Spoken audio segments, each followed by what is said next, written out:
So that's what happened. This is not the first time that she lied, right? To cover up or to protect a guy in power. Like in the case of Alan Dershowitz, you can't tell me that she forgot who the guy was when she was sexually abused by Dershowitz more than one. I think people are stupid. She couldn't afford the lawsuit because it's another thing that predators do. They put you in a situation where you have no financial recourse.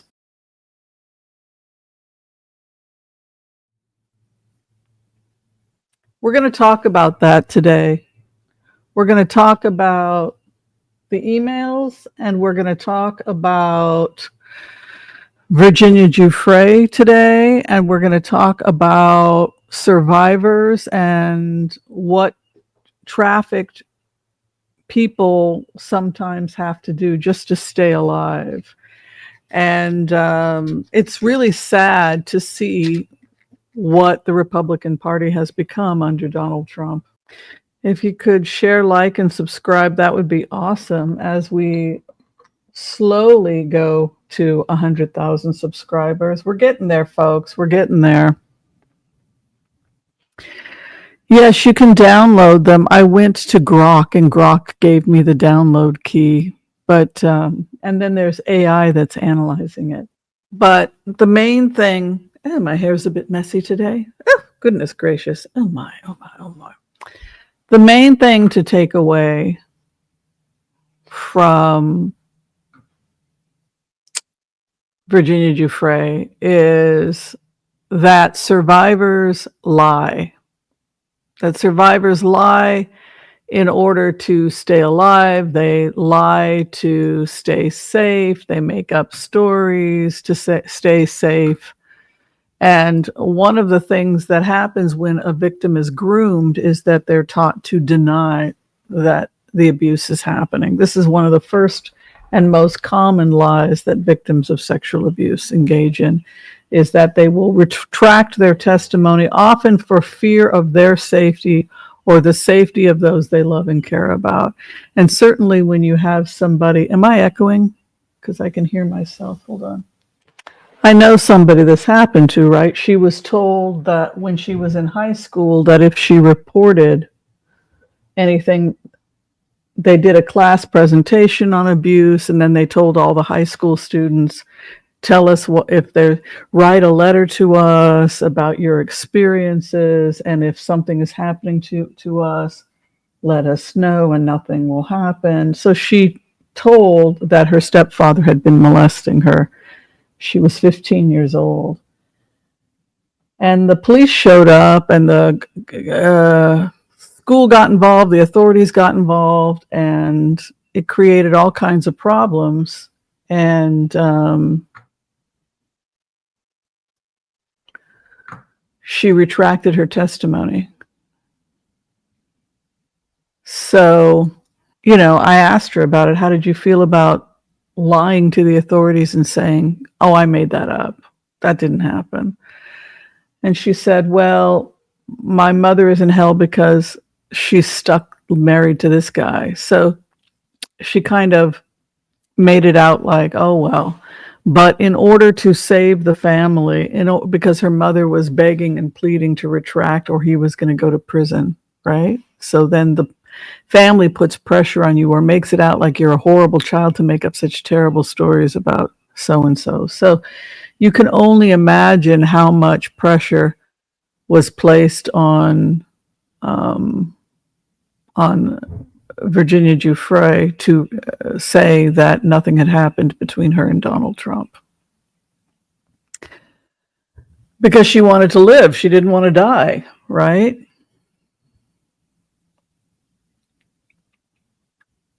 And same thing happened to Johnson, the other woman who came forward saying that she had been abused by Donald Trump. Katie Johnson, raped at 12 allegedly by Donald Trump. She disappeared, right? Retracted her testimony, ran from the lawyer, never to be seen again. We don't know if she's alive or dead. Even Epstein himself, according to Wolf, was terrified that he had gone too far And Epstein was afraid of Donald Trump. He was afraid of the people protecting Donald Trump. So then you have to ask yourself, who was protecting Donald Trump? Different New York mafia that had financial interest with Trump. And so if Trump went down, they would have financially gone down. So what it looks like from a remote viewer's perspective, and I am a remote viewer, is it looked like there were multiple people who owned Trump, owned data on Trump, and it was to their vested interest that they use him for various purposes. A lot of people were called Bubba. You know, yeah, Clinton was called Bubba, but so was Roger Stone,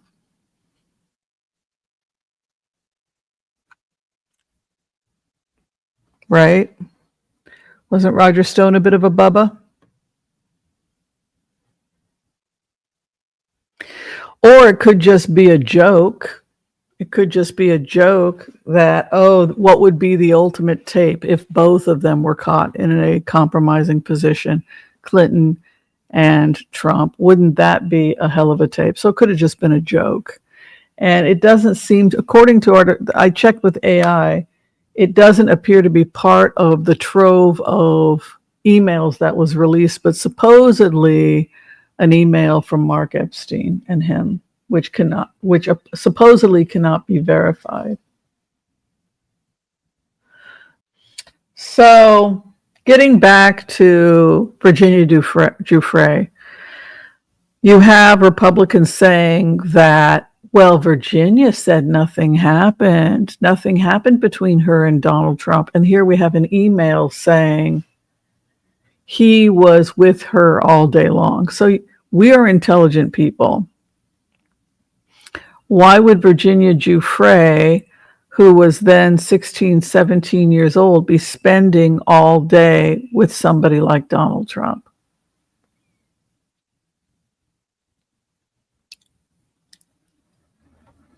I presume giving him a massage, a 1 hour massage, right? All day means he wanted more than a 1 hour massage. He wanted to really get as much as he could from the Virginia experience, right? He was with her all day. So what's the most likely answer? The most likely answer is that Virginia Giuffre lied about her relationship with Donald Trump because she feared for her life, because had she not lied, they would have taken her out, which is precisely why Katie Johnson, who also accused Trump of sexual abuse with Epstein, has gone missing and some presume dead. She dropped her case and went missing.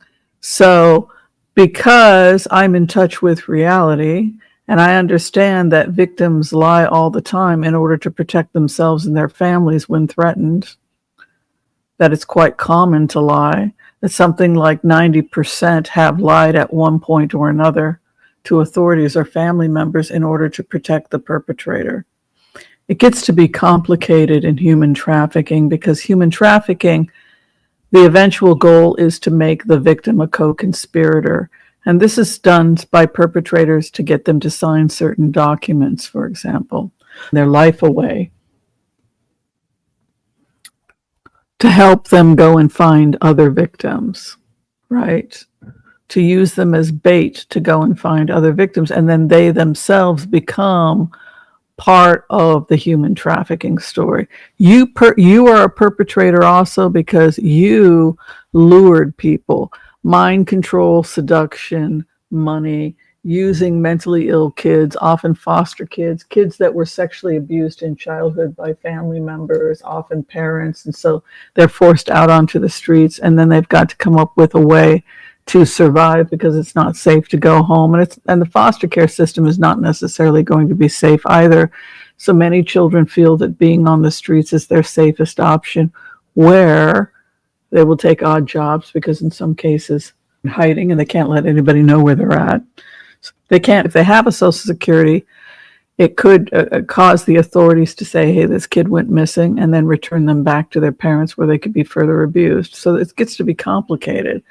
So then those kids wind up with somebody like Epstein, and then they start covering for him, and then they become part of a crime syndication, right? They're part of a crime thing. Well, you're in on it too. You participated, right? And that's what happened to Virginia Giuffre.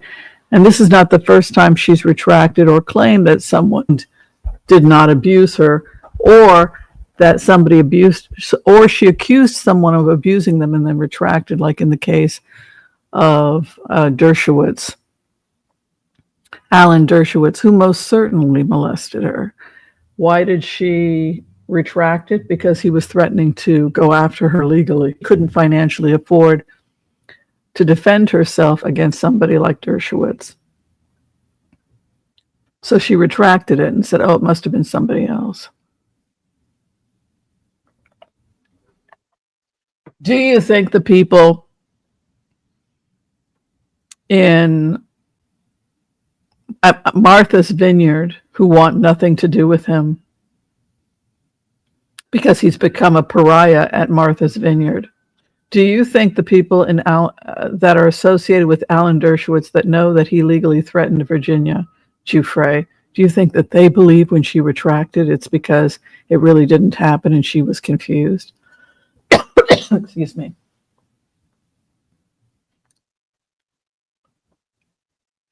No, they know that she was threatened, that she was a vulnerable adult. She was always going to be a vulnerable adult because of what had happened to her, that she was a target, that other victims throughout history have been beaten into silence, and that Alan Dershowitz was threatening her legally. So if it quacks like a duck, if it sounds like a duck, if it quacks like a duck, so what is the most logical explanation for the videos, for the emails? The most logical explanation for the emails is that Donald Trump sexually abused Virginia Giuffre, and because he had protection from various different mafia that were using him as cover and leverage for various different laundering operations, that because she feared for her safety, she was pressured to make a statement, to make a false statement in order not to be harmed. That's the most likely explanation.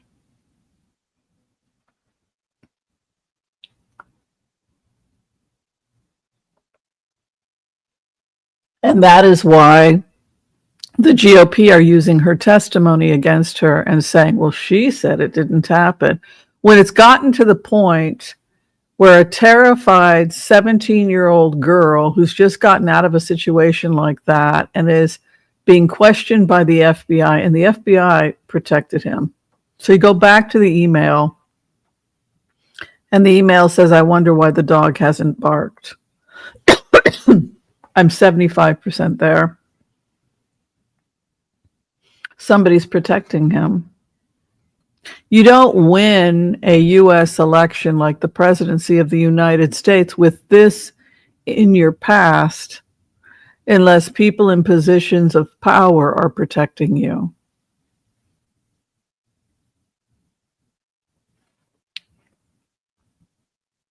It just takes one reporter, right? So we have to ask ourselves, if this was in Trump's past, if his past was this bad, who was protecting him that he was able, to make it all the way into the United States? Sorry, there's some hair on the Shure mic, and it sometimes causes me to have a reaction. I apologize. I need to clean the mic. Discuss, discuss, discuss.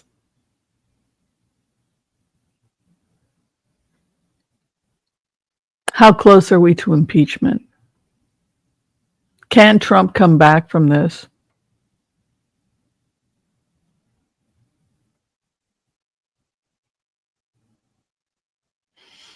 Well, we look at Giuffre's own history, that she has to go with survivor's guilt and being a co-conspirator, and the fact that they were luring her into signing documents and engaging in criminal acts so that you're going to prison with us, right? This is how the game is played of human trafficking. You get them to be co-conspirators. so they can never leave. You make them drug addicts and co-conspirators. This is how you keep somebody in the ring after they've stopped being used for as a child predator by child predators, right? So that's what they did to her. They got her legally bound up into it. Well, you're going to prison too. You lured them. Well, you're going to prison. You signed that document. Well, you're going to prison because of this. You better shut your mouth, pretty girl, right? So that's what happened. This is not the first time that she lied, right? To cover up or to protect a guy in power. Like in the case of Alan Dershowitz, you can't tell me that she forgot who the guy was when she was sexually abused by Dershowitz more than one, and he's writing articles about how it's completely okay to have sex with a 15-year-old. And she says, I was 15 years old and I was forced to perform sex more than once for Alan Dershowitz. So it's like, come on, man. How stupid are we? Then he threatens her, I'm coming after you with big guns, this big, powerful, multi-million-dollar mafia attorney, which is basically what he is. And then she says, oh, I must have been mistaken. Yeah, it must have been somebody else. Do you think people are stupid? She couldn't afford the lawsuit. Because it's another thing that predators do. They put you in a situation where you have no financial recourse. And that's why Katie Johnson is missing. We don't even know if she's alive. There's a real possibility that one of the mob connections, the multiple mob connections that Trump's associated with, took her out.